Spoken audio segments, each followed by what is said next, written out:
Rutherford Issues with Bryan Barrett on FM 101.9 and AM 1450 Murfreesboro, FM 100.5 Smyrna. Listen and watch at WGNSradio.com. And Rutherford Issues is powered by Middle Tennessee Electric.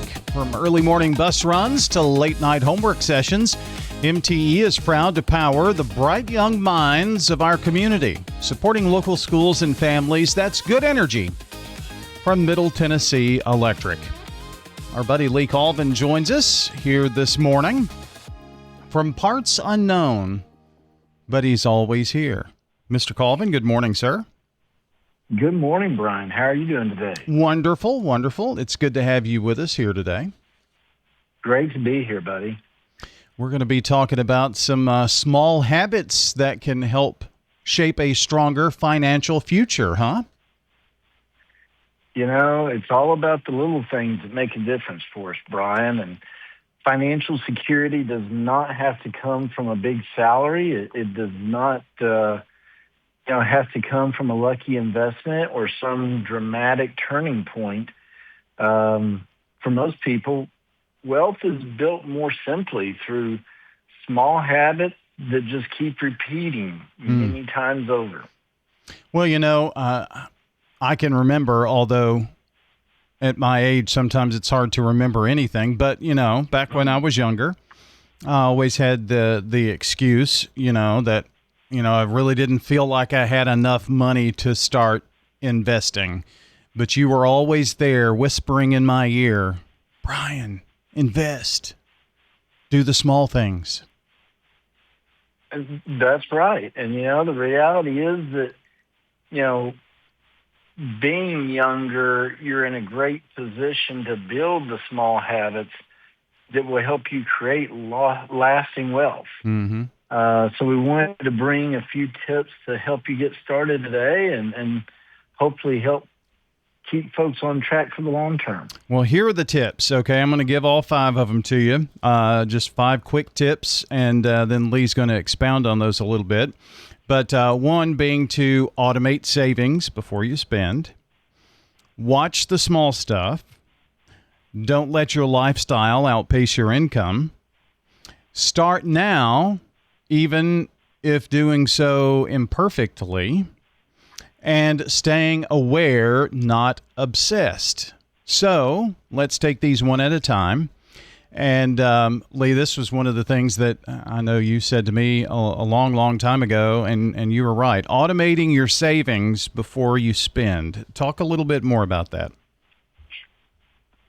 So, Brian, one of the most powerful financial habits that you can build is really among the easiest, and that is setting up an automatic transfer, such as contributing to an employer retirement plan or exploring if you can direct part of your paycheck to a savings or even an investment account. By doing this, it helps remove the temptation to spend that money instead of saving it. And even setting aside 1 to 5% of your income can help build momentum over time. So that's automating your savings before you spend. What about the small stuff? Watching the small stuff. I feel like you're going to talk about streaming services and all those things that just automatically come out every month, huh? It is so easy to dismiss a $15 a month streaming service or a $6 coffee twice a week. But those small purchases can really add up. And these can be, forgotten subscriptions. These can be food delivery fees and maybe be impulse buys that can quietly drain on the bank over time. Just $25 a week, if invested well, can grow into thousands in a few short years. So scan your recurring charges regularly, cancel what you don't use, and try to put that money to work for yourself instead. Lee Colvin is with us, Edward Jone's financial advisor, and we're talking about some small things you can do, some small habits that can shape a stronger financial future for you. 5 quick tips. Here's number 3. Don't let your lifestyle outpace your income. So common, Brian. You know, when you get a raise or a bonus, it's tempting to upgrade that apartment. Look for that new car, or just increase your everyday spending. And this lifestyle creep can really be a significant hindrance to building wealth. So maybe an alternative approach, every time your income goes up, work to increase your savings rate before anything else. Even saving half of that raise while spending the rest can put you ahead long term. Yeah. It sounds like a conversation I've had with one of my children. Anyway, moving on. Talk about this for those young investors out there. Just start, even if doing so imperfectly. What do you mean by that? Certainly. You know, and this is all a learning process, right? It's all a tool. And so we say don't wait to start investing. Even if you can only set aside a small amount each week, do it. Starting with 5 to 20, or well, let me say 5 to 10 years earlier in investing can result in significantly more wealth down the line. Even if the early contributions are small, thanks to compounding, they can still be large. Now, what is compounding? Compounding means that your contributions earn interest, and even that interest also earns interest. Oh. So over decades, the snowball effect of the compounding interest on itself can make a world of difference. Well, the final quick tip here on some small habits that can help shape a stronger financial future. Staying aware, but not obsessed. What do you mean there? You don't necessarily need to track every single dollar you spend, Brian, but you do need to be aware of your money habits.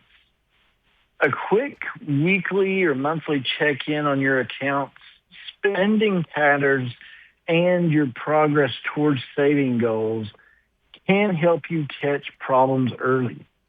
Even like us discussing a coffee a couple times a week, or maybe even myself. Sometimes I catch myself stopping at a gas station for an extra drink, right? These things all add up, and we need to watch that. Financial awareness also means protecting what you build. So an emergency fund covering 3 to 6 months of total expenses keeps one bad month from becoming a financial crisis. Avoiding high-interest debt can do the same. These defensive habits do make everything else possible. So it's focusing in on the small things, making the habits a regular habit, and being aware. Well, we've talked about this many, many times in our almost 2 decades of conversation on the air. You know, your financial future likely is not going to be shaped by one big decision, one big thing. And I think today you've kind of taught us that it's the small things that we do, the things that we do every day, and that we make conscious habits here that show us that the best time to start making good choices is right now. So with the tips today, hopefully this jars someone into saying, you know what, I need some help with this. Help make sense of this investing. And I'm sure you or any of the Edward Jones financial advisors here in the area would love to help folks get started on their journey. Brian, we are always here to help, and that is our focus. That is our desire.